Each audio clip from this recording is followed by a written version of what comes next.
Assalamualaikum beres, selamat datang kembali di Guru Gembel Channel. Pada tahun 2003 ada sebuah kejadian yang sangat langka di Flores, Nusa Tenggara Timur. Kala itu ada seorang anak perempuan berusia 7 tahun yang sedang main di pinggiran hutan beserta ayah dan ibunya serta seekor anjingnya. Ketika dia sedang bermain anteng, tiba-tiba dia melihat di tumpukan batuan ada makhluk yang berbentuk seperti manusia atau memang berdiri tegak seperti manusia, tetapi kerdil seukuran dirinya, tapi nampaknya sudah lebih dewasa, dengan wajah yang percampuran antara manusia dengan kera dan kemudian berbulu lebat. Dia juga berdiri tegak. Si anak itu langsung panik dan menjerit histeris. Ibunya datang, tetapi tak lama ibunya juga ikut-ikutan histeris karena melihat makhluk yang mengerikan itu. Anjingnya datang menggonggong, dan kemudian si ayah datang dengan senjata dan kemudian berhasil mengusir makhluk yang dimaksud itu, dan kemudian menenangkan anak dan istrinya yang pada waktu itu sedang ketakutan. Makhluk apa yang dimaksud itu? Orang-orang di sana begitu takut karena makhluk yang dimaksud itu sering diceritakan oleh warga sekitar sebagai Ebu Gogo, sebagai nenek moyang yang seharusnya sudah meninggal, tetapi karena satu hal masih berkeliaran di wilayah hutan di Flores. Tahun 2017 itu ada juga penampakan lagi, yaitu seorang perempuan yang di tengah hutan dia melihat ada makhluk kecil seperti manusia. Jadi manusia tetapi ukurannya seperti ukuran anak kecil manusia, tetapi dia sudah dewasa, berbulu lebat, berdiri tegak, dan seterusnya dan seterusnya. Pada gambaran umumnya makhluk ini adalah makhluk setengah manusia setengah kera tetapi berukuran kecil. Dr. Ford itu berusaha untuk melakukan penelitian terhadap makhluk yang dimaksud itu dan telah mengumpulkan banyak sekali pengakuan dan laporan-laporan dari warga sekitar. Dari banyaknya laporan itu, 30 diantaranya dianggap serius, dianggap sebagai cerita yang tidak dikarang, cerita yang asli dan tidak berbohong. Nah, masalah timbul adalah makhluk apa sebenarnya itu. Dan kalau misalkan kita hubungkan di Flores, di Liangboa tahun 2003 itu ditemukan fosil manusia purba yang memang kerdil, yang kemudian disebut sebagai Homo floresiensis. Ukurannya hanya 1 meter dengan berat diperkirakan hanya 25 kg. Makhluk yang dimaksud kemudian menggemparkan dunia arkeologis. Karena apa? Karena untuk ukuran makhluk sekecil itu dengan kapasitas otak yang sangat kecil itu, yaitu hanya 320 cc saja, itu hanya sepertiganya dengan ukuran otak manusia normal, tetapi mereka mampu menciptakan perkakas-perkakas yang tidak mungkin dilakukan oleh manusia-manusia berbudi rendah. Jadi, apakah Homo floresiensis yang ditemukan tahun 2003 sebagai fosil itu ternyata masih berkeliaran di hutan Flores? Ini menjadi satu tanda tanya besar. Luar biasanya adalah lebih dari itu. Ternyata laporan-laporan tentang ditemukannya atau kontak atau berinteraksinya manusia dengan sejenis manusia berukuran kecil dengan bulu lebat dan berdiri tegak itu bukan hanya ada di Flores, tetapi juga di hampir seluruh wilayah Nusantara, tersebar secara merata. Bagaimana kisahnya? Simak videonya, yuk kita bahas.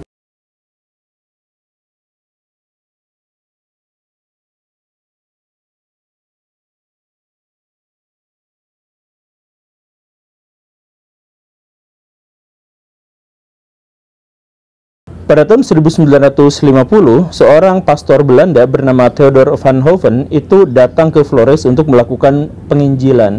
Tetapi di sela-sela kegiatannya, beliau juga adalah seorang ilmuwan, dan ketika beliau survei ke wilayah-wilayah di Flores, beliau menemukan ada sebuah goa besar yang lebarnya itu sekitar 50 meter, tingginya 25 meter, dan panjang ke belakangnya itu juga mencapai puluhan meter. Tetapi jaraknya tidak bisa ditentukan karena berliku-liku. Nah, menurut Van Hoven, ini adalah sebuah tempat yang paling layak seandainya manusia purba ada di sini. Ini akan menjadi sebuah tempat tinggal. Dia kemudian menyarankan kepada orang-orang untuk melakukan ekskavasi di sini. Dan benar saja, sekitar tahun 1990-an, para ilmuwan mencoba untuk melakukan penelitian di sini, dan akhirnya tahun 2003 Pak Wahyu Sabtono, itu seorang arkeolog Indonesia, berhasil menemukan tulang-tulang manusia purba yang awalnya pada waktu itu diperkirakan berusia sekitar 13.000 tahun. Yang unik dari tulang-tulang itu adalah berukuran sangat kecil. berukuran sangat kecil, seukuran dengan manusia yang usianya 5 atau 6 tahun. Dia juga mengiranya bahwa fosil yang ditemukannya itu adalah sekitar 5 atau 6 tahun.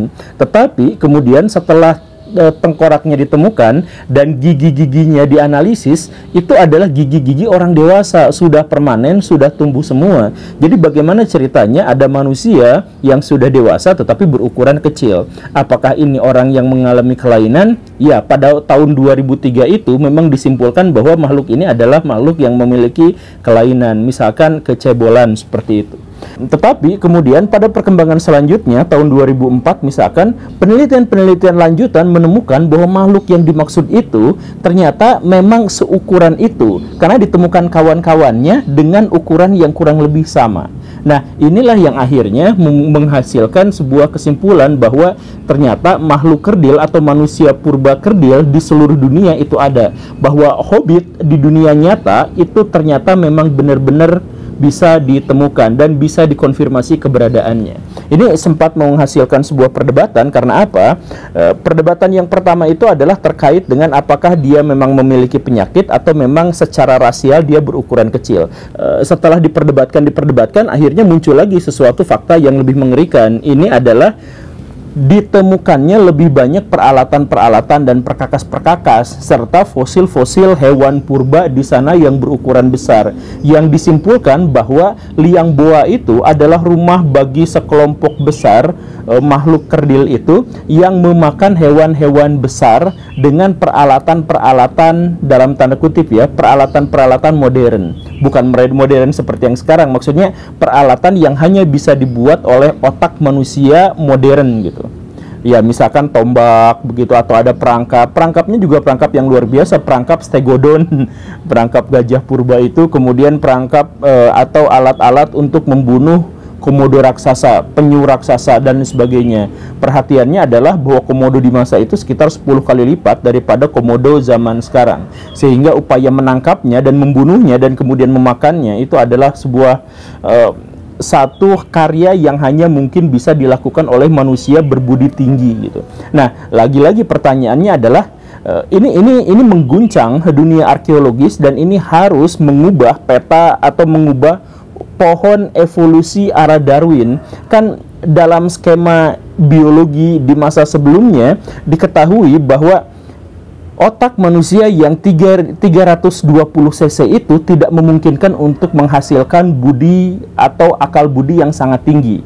Bahkan misalkan otak manusia yang 1000 cc sekalipun itu tidak akan bisa menghasilkan perkakas yang luar biasa. Ya biasa-biasa aja zaman Paleolitikum, zaman batu tua gitu. Tapi ini sudah menghasilkan perkakas yang jauh lebih baik. Satu catatan adalah bahwa manusia modern itu otaknya sekitar 1400 untuk laki-laki, 1400 cc, sedangkan ini hanya 320 cc, kecil sekali. Nah, jadi ini orang-orang para ilmuwan bingung, otak sekecil itu tetapi menghasilkan peradaban yang jauh lebih tinggi. Itu misterinya. Kemudian baiklah, ceritanya misteri itu ditangguhkan dulu bahwa dia memang layak untuk memiliki otak sekecil itu tetapi dengan budi setinggi itu. Lalu bagaimana jenis manusia purba semacam ini bisa ditemukan di Flores? Dan pertanyaan yang berikutnya yang jauh lebih eksotis adalah, apakah manusia jenis ini itu ternyata masih eksis sampai sekarang? Berdasarkan fakta bahwa laporan-laporan dari warga masyarakat di seluruh Indonesia tentang bahwa mereka pernah melihat atau kontak atau berinteraksi dengan makhluk menyerupai manusia berukuran kerdil itu memang ada di mana-mana. Pertanyaan pertama dulu ya, yang sederhana. Bagaimana ceritanya ada makhluk kerdil atau manusia spesies kerdil ada di Flores? Para ilmuwan bikin sebuah skema bahwa misalkan manusia purba itu kan terdiri atas beberapa kategori. Salah satunya itu adalah Homo erectus. Homo erectus datang ke Nusantara sekitar 3 jutaan tahun yang lalu, atau setidaknya 1,5 jutaan tahun yang lalu. Tetapi kemudian ketika mereka sampai di Flores, karena satu hal, mereka tidak menemukan bahwa Flores itu adalah wilayah yang memiliki daya dukung yang baik untuk kehidupan manusia. Dan karena itu, maka adaptasi mendorong mereka untuk menyusut. Karena hewan-hewan di Flores lebih kecil, misalkan daripada hewan-hewan yang lain yang ada di wilayah barat Indonesia. Kemudian wilayah itu Flores, pulaunya itu relatif lebih kecil untuk bisa dijelajah dan sebagainya, sehingga manusia-manusia yang ada di sana berevolusi berukuran lebih kecil untuk bisa menyesuaikan pangan yang juga lebih kecil. Begitulah analisis dari para ilmuwan itu. Nah, orang-orang di sana kemudian karena mereka terperangkap di sana sampai beberapa ratus ribu tahun atau mungkin beberapa juta tahun, maka mereka mengembangkan evolusi baru yang berbeda dengan yang lain. Maksudnya selain berukuran kecil dan otaknya juga kecil tetapi padat, dan mereka tetap bisa berevolusi layaknya manusia, yaitu meningkatkan kecerdasan otaknya dan akhirnya menciptakan berbagai peralatan-peralatan dan perkakas untuk kehidupan mereka sehari-hari. Oke lah, sekarang ukuran kecilnya sudah ditemukan. Tapi kemudian pertanyaan yang lebih lucunya lagi yang tadi itu, apakah jenis manusia ini, yaitu Homo floresiensis ini, ternyata masih hidup sampai sekarang? Berbagai pengakuan di seluruh wilayah Nusantara itu menjelaskan bahwa makhluk semacam ini ada. Misalkan di Aceh, kita mengenal ada orang yang disebut sebagai suku Mante. Suku Mante itu sebenarnya manusia yang diduga datang lebih awal daripada orang-orang Melayu, daripada orang-orang dalam tanda kutip Deutro Melayu. Ya, istilah Deutro dan Proto kan sekarang dipertanyakan, tapi maksudnya lebih awal migrasinya daripada orang-orang Deutro Melayu. Tapi kemudian ada penjelasan berikutnya bagi orang-orang Aceh bahwa suku Mante itu hidup di pedalaman, kemudian mereka berukuran sangat kecil, dan ada cerita-cerita yang dilebih-lebihkan bahwa kaki mereka terbalik. Tahun 2017 sempat ada para pemotor trailer yang mencoba menjelajah hutan dan mereka menemukan sosok makhluk yang disebut sebagai suku Mante. Dan memang di situ terlihat banget bahwa walaupun sudah dewasa, mereka berukuran sangat kecil. Apakah itu adalah jenis Homo floresiensis yang masih ada di Sumatera? Kita tidak tahu, tetapi kontak yang paling banyak dilaporkan itu terjadi di sekitaran Gunung Kerinci. Orang-orang suku Anak Dalam dan orang-orang yang ada di sekitar sana itu seringkali menceritakan bahwa mereka memang berinteraksi dengan manusia-manusia berukuran kecil. Dijelaskan bahwa mereka berdiri tegak layaknya manusia tetapi berukuran kecil dengan bulu lebat yang menutupi seluruh tubuhnya. Bahkan ada yang menceritakan bahwa rambut mereka itu sebahu. Gitu. Mereka sering digambarkan sebagai makhluk yang tidak agresif, pendiam, tetapi susah untuk ditemukan, dan kadang-kadang mereka berinteraksi dengan warga untuk barter makanan. Jadi misalkan kan mereka itu suka sama ikan-ikanan, umbi-umbian gitu, dan mereka sering datang ke kampung-kampung suku Anak Dalam untuk bertukar makanan. Ada kayaknya seperti itu. Orang-orang suku Anak Dalam mengatakan bahwa mereka tidak berbicara seperti bahasa manusia, tetapi dengan isyarat-isyarat sederhana mereka bisa saling memahami gitu. Yang kayak gitulah.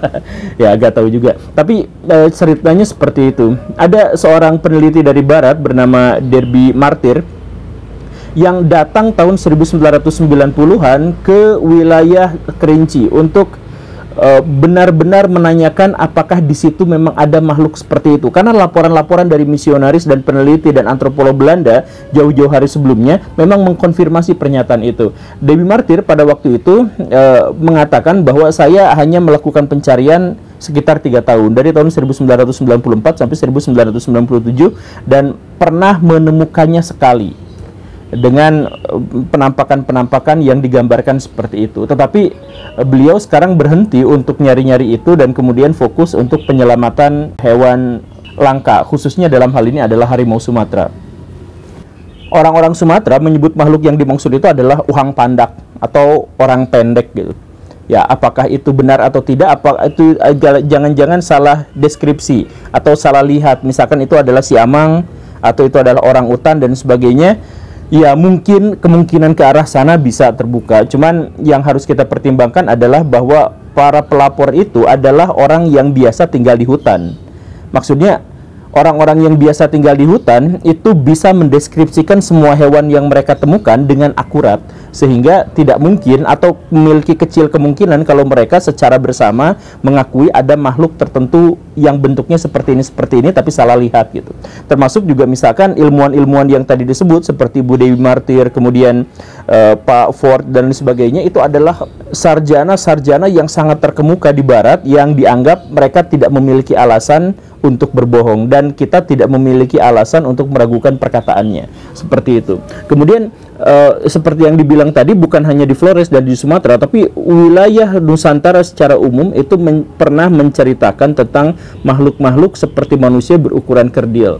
Ada cerita-cerita yang berlebihan dan dicampur dengan mistik, misalkan di Sulawesi. Mereka punya cerita tentang suku Oni, makhluk-makhluk yang hidup di hutan dan berukuran sangat kecil. Bahkan mereka katanya memiliki sebuah kerajaan yang sangat besar. Tapi ya tentu saja itu bercampur dengan mitos. Tetapi maksudnya sekali lagi bahwa cerita-cerita tentang makhluk menyerupai manusia berukuran kecil itu tersebar di seluruh wilayah Nusantara. Nah, ya pertanyaannya itu kembali ke pertanyaan yang tadi, apakah makhluk-makhluk kecil atau manusia-manusia berukuran kecil itu sampai sekarang memang ada, dan apakah itu adalah keturunan dari Homo floresiensis yang ditemukan di liang Boa Flores gitu.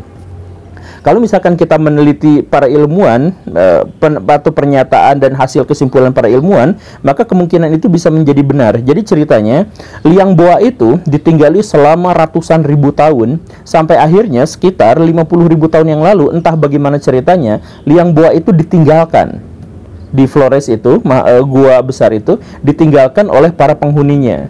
Awalnya para peneliti menduga bahwa mereka meninggalkan itu karena beserta dengan kepunahan massal hewan-hewan yang ada di sana, mungkin karena bencana kekeringan atau apa dan sebagainya.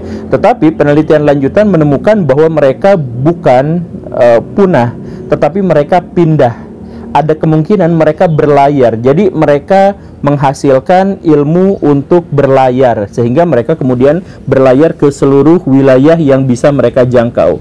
Jadi apakah Homo floresiensis itu adalah Homo erectus yang karena satu hal terjebak di Flores selama ratusan ribu tahun, kemudian karena itu mereka beradaptasi dengan tubuh yang kemudian menyusut menjadi sangat kecil sampai berukuran 1 meter seperti anak-anak berusia sekitar 6 atau 7 tahun. Kemudian setelah itu selama ratusan tahun atau ratusan ribu tahun mereka menetap di liang Boa Flores dan wilayah yang ada di sekitarnya, dan sampai akhirnya mereka menemukan cara untuk berlayar, kemudian mereka berlayar ke seluruh wilayah Nusantara, dan kemudian mereka masuk ke pedalaman-pedalaman. Maka suku Oni atau Ebu Gogo atau Uhang Pandak atau suku Mante dan sebagainya itu sebenarnya adalah berasal dari keturunan yang sama, yaitu Homo floresiensis yang telah menyebar dari Flores. Benarkah seperti itu? Satu hal yang harus kita sayangkan di sini itu adalah bahwa temuan ini itu menggemparkan dunia arkeologis. Karena seperti yang tadi dijelaskan, pohon evolusi harus dirombak total gara-gara kemunculan makhluk ini. Kemudian teori-teori antropologi juga berombak total gara-gara ini. Pokoknya heboh sekali dunia pada waktu itu. Bahkan di tahun 2003-2004 itu, kepopuleran Ebu Gogo dari Flores itu mengalahkan kepopuleran Bigfoot di Amerika Serikat. Tapi walaupun demikian, orang-orang di Indonesia tidak mengenalnya, dan penemuan itu baru dipublikasikan di buku-buku sejarah kita itu 10 tahun berikutnya, yaitu kurikulum 2013. Padahal ditemukannya di Indonesia, menggemparkan ilmu pengetahuan dunia, tetapi kita relatif tidak tahu. Jadi ini adalah sesuatu yang ya agak disayangkan lah. Tapi mungkin beginilah memang masyarakat kita. Jangankan temuan-temuan dari barat, kita nge-lag gitu ya. Ya temuan yang ditemukan di Indonesia sendiri kita tuh masih ketinggalan gitu. Ya tapi ya sudahlah, kita ambil hikmahnya ya. Terima kasih karena sudah menyimak. Saya Ibu Gogo. Assalamualaikum warahmatullahi wabarakatuh.